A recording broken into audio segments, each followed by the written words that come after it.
तो देखिए ये कुछ क्वेश्चन फिर से हैं आपके। अब हम रेगुलर सीरीज़ कर रहे हैं तो पहला प्रश्न आप लोगों के लिए है कि मानव व्यक्तित्व परिणाम है किसका?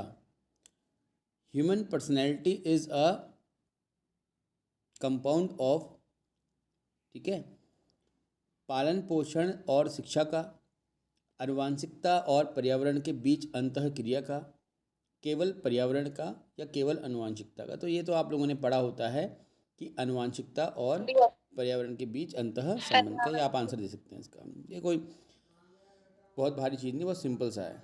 यहीं पर ये मानव व्यक्तित्व का प्रश्न है आपका। अगर यहाँ पर इसकी जगह पर आपसे इंटेलिजेंस पूछा जाए तो वो भी आपका, उसमें भी आपका हेरिडिटी और इन्वायरमेंट दोनों का रोल रहता है, ठीक है। शारीरिक विकास किस स्तर पर तेजी से होता है?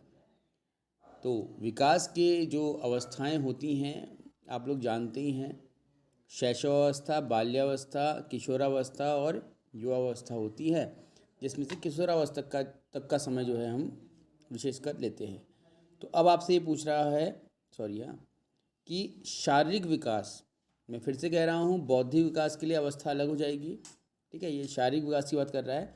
तो शारीरिक विकास जो आपका होता है वो शिशुओं में अधिक होता है, शैशवावस्था में अधिक होता है। आपने देखा होगा जब बच्चा पैदा होता है तो मुश्किल से 2.5 से 2.75 या 3 किलो का होता है, और कितनी फ्रिक्वेंटली उसका वेट बढ़ने लगता है, कितनी फ्रिक्वेंटली उसकी हाइट बढ़ने लगती है। देखा होगा, नोटिस किया होगा आप लोगों ने, जो अपब्रिंगिंग कर रहे हैं, अपने बच्चे की पेरेंटिंग कर रहे हैं तो ना। Yes sir. ठीक है।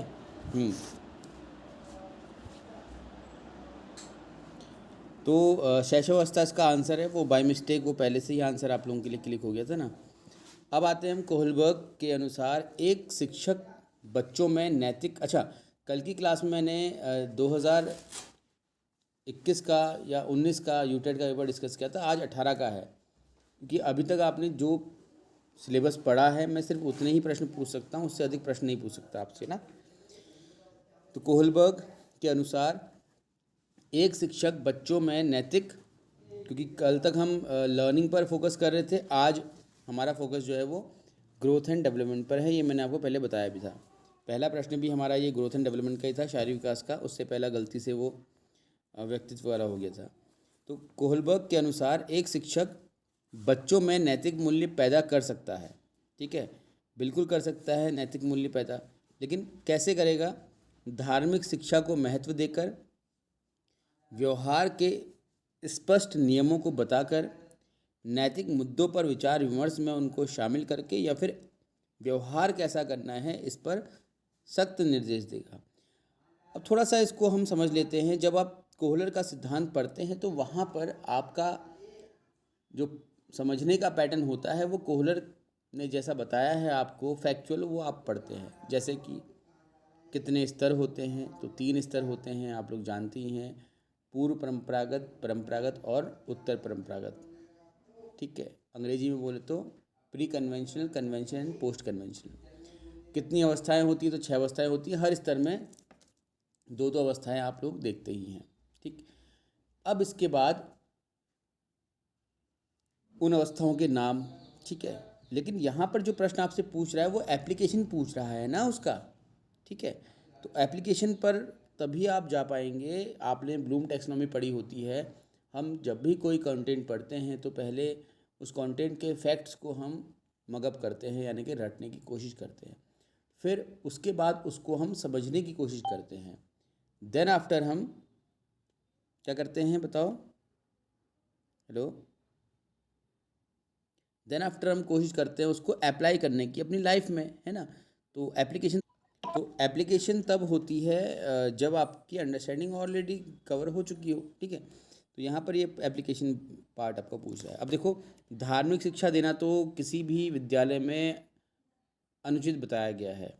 आप लोग ये जानते हैं, आपने बीएड में पढ़ा होता है, आर्टिकल 28 है ना कॉन्स्टिट्यूशन का। तो वहाँ पर साफ साफ कहा गया किसी भी विद्यालय में हम धार्मिक शिक्षा नहीं दे सकते, ठीक। अभी ये बाहर हो गया ये ऑप्शन, व्यवहार के स्पष्ट नियमों को बता करके। ये इसका आंसर हो सकता है, क्योंकि कोहलबर्ग ने अपने सिद्धांत में ये भी कहा है कि हम बच्चों को नियम बताएंगे, बच्चे नियम का पालन नहीं करते हैं तो उनको फिर हम क्या करेंगे? बहिष्कार करेंगे उनका दंड देंगे तो बच्चा सीखेगा, ये हो सकता है इसका अंदर। नैतिक मुद्दों पर विचार विमर्श में उसको शामिल करके, जिस तो सर अभी इसका आंसर सी होगा। हाँ अभी सुन लो पहले। तो नैतिक मुद्दों पर विचार विमर्श में उनको शामिल करके, ये भी इसका उत्तर हो सकता है। ठीक है, व्यवहार कैसा करना है इस पर सख्त निर्देश दे करके, तो ये तो इसका ऑप्शन में आंसर नहीं होगा। ए और डी आंसर से बाहर हैं। बी और सी में जो सी है वो एक ऐसा ऑप्शन है जिसमें बच्चों को एक्टिवली पार्टिसिपेट करने का मौका मिल रहा है, और यहाँ से बच्चों की समझ भी विकसित होती है और बच्चे जो भी अच्छी बातें हैं उनको स्वीकार करते भी। तो इसका आंसर आपका सी हो जाएगा। ठीक है, सी ही इसका आंसर होगा। क्यों होगा? क्योंकि उसमें आप जान ही रहे हैं कि हम वर्तमान में जिस शिक्षा व्यवस्था की कल्पना करते हैं उसमें बच्चों को डरा धमका करके नहीं, बल्कि बच्चों को शामिल करके अपने साथ सिखाना होता है। ठीक है, बच्चों को ये बताना होता है या एहसास कराना होता है कि आप इस शिक्षा व्यवस्था का एक महत्वपूर्ण अंग हो, तब बच्चा सीखता है। आप देखिए ना, आप अपनी फैमिली में ही देखो, जब आपकी फैमिली में आपको इम्पोर्टेंस दी जाती है कि यार बेटा बताओ ज़रा ये काम कैसे करना है, ठीक है, इस काम की जिम्मेदारी आप ले लो, तो आप कितने मन लगा करके उस काम को करते हो? बोलो हाँ या ना।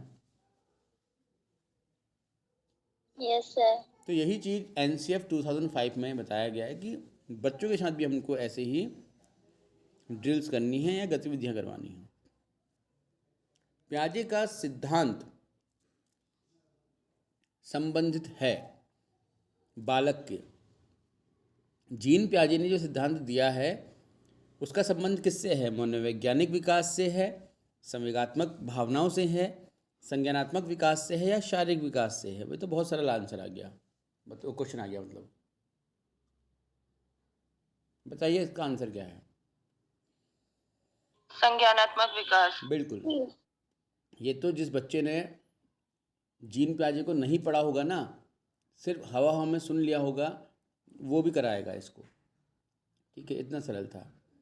ठीक, और ये आप लोगों के पेपर में आया हुआ है, 2018 का यूटी का पेपर आपका है ये। ठीक, तो आपको पता भी लगेगा ना कि क्वेश्चन फैक्चुअल भी पूछे जा रहे हैं जैसा कि ये प्रश्न था, और थोड़ा सा बिहेवियरल भी पूछे जा रहे हैं जैसा कि इससे पहले का प्रश्न था कोहलबर्ग का।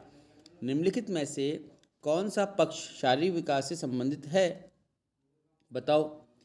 आपका जो शारीरिक विकास होता है, सॉरी संबंधित नहीं है पूछ रहा है, पूरा प्रश्न ये है कि निम्नलिखित में से कौन सा पक्ष शारीरिक विकास से संबंधित नहीं है। हमारे शारीरिक विकास में क्या नहीं होता? नाड़ी तंत्र होता है, अंतरस्रावी ग्रंथियाँ होती है, शरीर का ढांचा होता है, प्रत्यक्षीकरण। प्रत्यक्षीकरण इसका आंसर हो जाएगा क्योंकि ये इसमें शामिल नहीं है। ठीक है, चलिए फिर आते हैं हम 11th क्वेश्चन में। आप लोगों को इंटरेस्ट आ रहा है नहीं आ रहा है क्वेश्चन आंसर डिस्कशन में? सर आ रहा है। ठीक है, मूल्यांकन प्रक्रिया के मुख्य पद हैं। मूल्यांकन क्या होता है बताओ? अभी जो पुराने स्टूडेंट्स हमारे हैं उन्होंने पढ़ा हुआ है assessment and evaluation, new students ने नहीं पढ़ा हुआ है।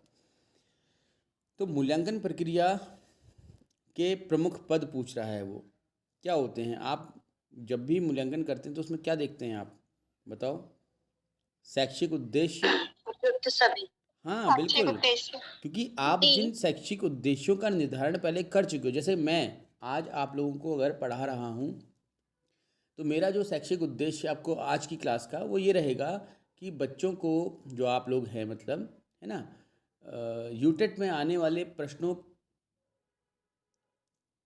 के संबंध में जानकारी हो सके, मतलब कि आप लोग यूटेट में आने वाले प्रश्नों को समझ सकें, आप उन प्रश्नों को कैसे हल करना है इसमें सक्षम हो सकें, ये मेरा उद्देश्य रहेगा। और इस उद्देश्य की पूर्ति आपकी मूल्यांकन प्रक्रिया का हिस्सा होती है। ठीक है, सीखने के अनुभव, व्यवहार परिवर्तन, ये सब इसमें आ जाएगा। ठीक है, तो इसका आंसर डी होगी आपका। आगे बढ़ते हैं, अभिप्रेरणात्मक चक्र पढ़ा है आपने? ये पढ़ा है ना? हेलो। Yes sir.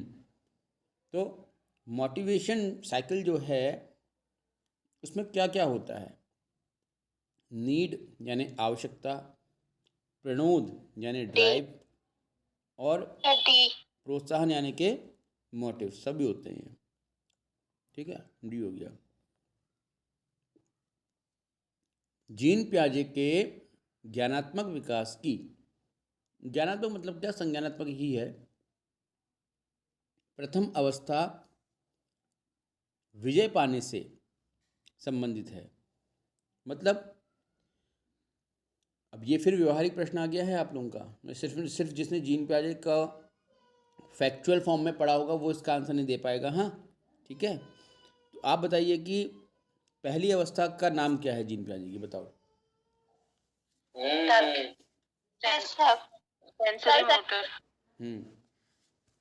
मैं दोबारा दोहराना चाहूँगा, जो लोग अपने फैमिली के साथ बैठे हुए हैं कृपया करके अलग बैठें, पढ़ाई में ध्यान दें। ठीक है, परीक्षा को समय कम रह गया है अब। जीन पियाजे ने संज्ञानात्मक विकास का सिद्धांत दिया है, जिसमें उन्होंने 4 अवस्थाएं बताई हैं, और उन 4 अवस्थाओं के नाम क्रमशः हैं सेंसरी मोटर स्टेज, पेशीकामक अवस्था या संवेदीकामक अवस्था, प्री ऑपरेशनल स्टेज यानी पूर्व संक्रियात्मक, कॉन्क्रीट ऑपरेशनल यानी मूर्त संक्रियात्मक, और औपचारिक यानी कि फॉर्मल, जिसको हम कभी कभी अमूर्त संक्रियात्मक या फिर एब्स्ट्रैक्ट ऑपरेशनल स्टेज भी कह देते हैं। पहली अवस्था जो है सेंसरी मोटर स्टेज, जहाँ पर जो कुछ विशेषताएं होती हैं वो होती हैं सिर्फ एक वस्तु, क्या बोलते हैं उसको हम, ऑब्जेक्ट परमानेंस, वस्तु स्थायित्व की विशेषता बच्चे की यहाँ पर डेवलप होने लगती है। तर्क तो बच्चा नहीं कर पाता ना, तर्क थोड़ी कर पाता बच्चा इसमें, बोलो कर पाता है क्या? No sir. हाँ तो वस्तु, इसने आंसर अधूरा दिया हुआ है, वस्तु पर विजय नहीं पाता है वो, वस्तु स्थायित्व की जो धारणा होती है उस पर विजय पाता है। ये तो पढ़ा ही है ना आप लोगों ने, भूले तो नहीं हो? Yes sir. ऑब्जेक्ट परमानेंस याद होगा ना आप लोगों को, मैंने समझाया अभी तक क्या मतलब होता है ऑब्जेक्ट परमानेंस का। अगर भूल रहे हैं तो आप दोबारा से वीडियो देख लीजिएगा। ठीक है, तो इसका पहला, याद है। हाँ याद है ना, हाँ तो पहला ऑप्शन ए ही इसका आंसर है, बट इसने अधूरा लिखा हुआ है, वस्तु स्थायित्व की धारणा पर ये विजय पा लेता है, ऐसा होना चाहिए था। चलो कोई नहीं। निम्नलिखित में से कौन सा अनौपचारिक शिक्षा का शोध, एक्चुअल में क्या है ना, ये जो जिस साइट से मैं आपको पढ़ा रहा हूँ इन्होंने पेपर में से टाइप किया हुआ है, ये तो टाइप करने में कभी कुछ छूट जाता है या कुछ गलत टाइप भी हो जाता है, हम भी करते हैं ना जब कभी कभी।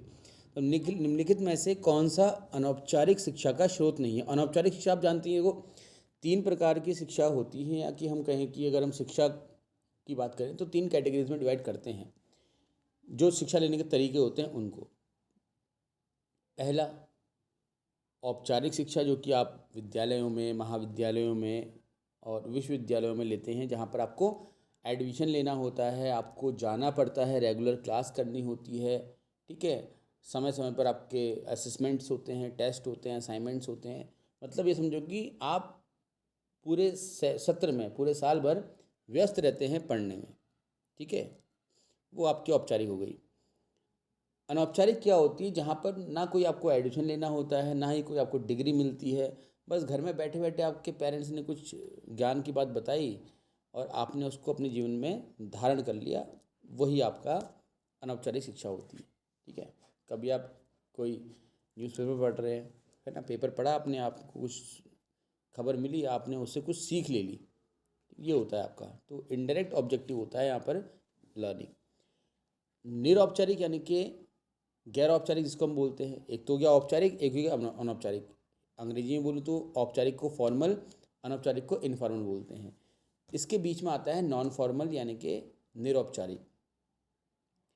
अब ये क्या होता है, तो आपने ओपन स्कूलिंग का नाम सुना ही होगा, NIOS से जब बच्चे स्कूलिंग करते हैं 10th और 12th, जो बच्चे रेगुलर में फेल हो गए होते हैं, या ओपन स्कूल से, ओपन यूनिवर्सिटी से आप जब डिग्री लेते हैं, तो वहाँ पर क्या होता है, आप एडमिशन तो लेते हैं फॉर्मल एजुकेशन की तरह, आपको परीक्षाएं भी देनी होती हैं फॉर्मल एजुकेशन की तरह, आपको डिग्री भी मिलती है फॉर्मल एजुकेशन की तरह, लेकिन फॉर्मल एजुकेशन की तरह आपको रेगुलर क्लास अटेंड नहीं करनी होती। ठीक है, आप नियमों से बंधे नहीं होते, आपको यूनिफॉर्म नहीं पहननी होती, तो ये सारी छूट आपको उसमें मिलती है। तो ऐसी शिक्षा प्रणाली जहाँ पर कुछ विशेषताएं औपचारिक शिक्षा की और कुछ विशेषताएं अनौपचारिक शिक्षा की शामिल होती हैं, उसे हम क्या कहते हैं, निरौपचारिक यानी कि नॉन फॉर्मल कहते हैं। ठीक है, समझ में आ गया? ये तीनों मैंने बता दिया आपको, फिर वीडियो देख लीजिएगा, वीडियो है, ठीक है, चैनल पर आप लोग देख सकते हो, या फिर आपको मैं शेयर कर दूंगा तो आप देख लीजिएगा। मैंने शेयर किया है इससे पहले हालांकि।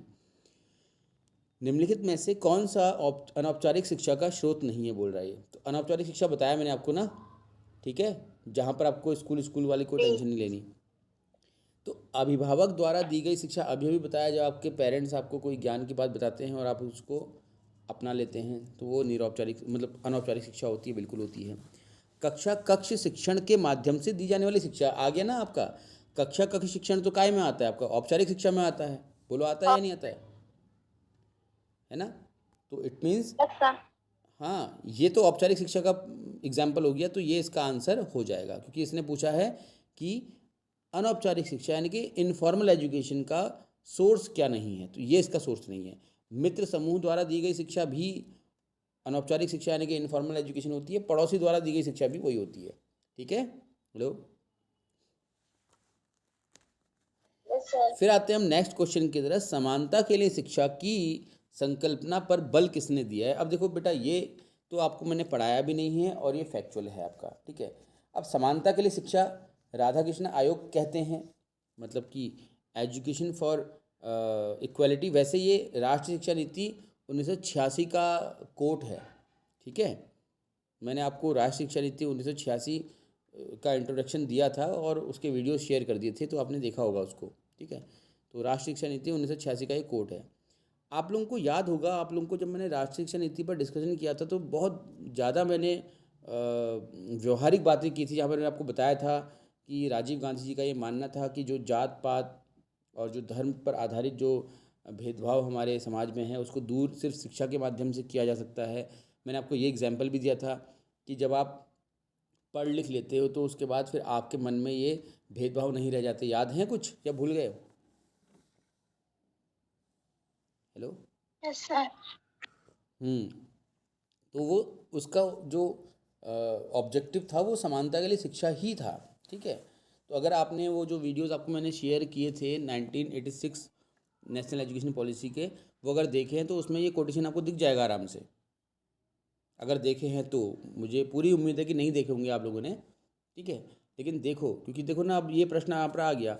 अब जिसने ये प्रश्न नहीं पढ़ा होगा उसके लिए ये हो जाएगा प्रश्न टफ, क्योंकि जनरली बच्चे नहीं पढ़ते ना इनको, लेकिन ये क्वेश्चन आते हैं आपके एग्जाम में, और सिर्फ 2 या 3 ही तो आपको पढ़ने होते हैं। देखो, एक नेशनल एजुकेशन पॉलिसी जो आपकी 2020 की आ रही है वो पढ़नी होती है, आपको पढ़नी होगी।